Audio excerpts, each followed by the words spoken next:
All right, guys, welcome back to 12 About Town today. Joining me, we've got national home staging expert Johnathan Miller. This is such a treat to have on the show. So, Johnathan, let's get right into it. What are 3 simple things that we can do right now to minimize the clutter in our home?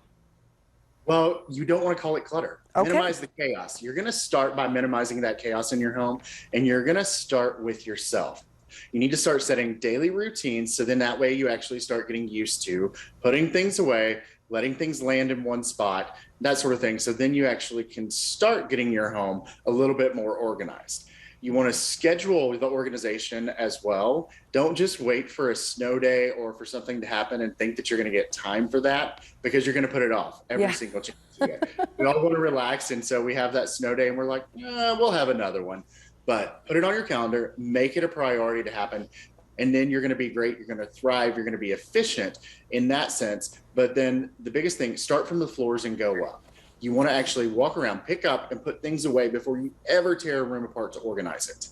That's one of the biggest mistakes. People are like, they start pulling things out of cabinets, and they're actually creating more of a mess on top of a mess. So you can't purge those shoes that you've had in the corner for 6 months if you don't see them because you put other things on top of them. Ooh, I feel like you're talking to me a little bit here. Okay, but we're moving on. Okay, so what about your next tip, editing your home? What is that exactly? How does that work? So what brings you joy? At the same time, we've heard that it's like, how many things though do you have in your home that you've held on to for sentimental value or non-sentimental value because you don't want your mother-in-law to be upset that you threw out that dish that she gave you, but then you keep moving it. When you're organizing, you pull it out of a box, look at it, agonize over throwing it away, then you put it back in the closet. The only time you see it is when you're trying to purge. Those are the things you need to edit out and get rid of, because they're taking up space in your mind and in your life. They're also taking up valuable real estate in your home where you can actually be organizing, putting things that you use every day.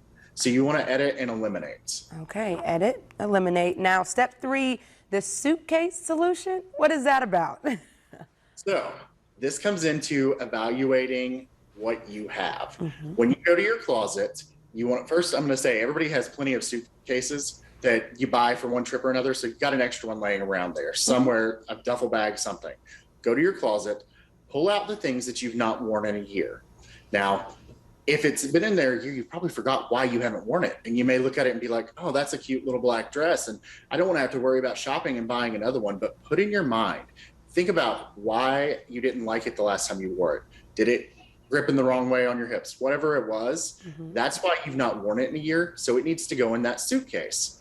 You pack it in the suitcase, mark on your calendar. If you don't go and pull it back out in 6 months, donate the entire suitcase. Wow. Don't open it up again. And that's your suitcase solution. I love that. You made that sound so easy. Now, for me, I'm going to be the problem child because I feel like I haven't worn a lot of stuff because I haven't gone anywhere because of the pandemic, but I definitely have plenty of things to put in the suitcase for sure, Johnathan.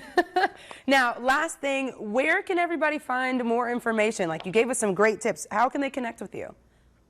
I make it pretty easy. It's jsquaredrva.com, and it's jsquaredrva on all platforms. We do have an organization blog coming out this week, so it'll give you even more in-depth tips, and it'll help you sort through that closet, Candace. Yeah, thank you, because I'm going to need it at this point. All right, Johnathan, it was so great to speak with you. We'll have more 12 About Town today coming up right after the break.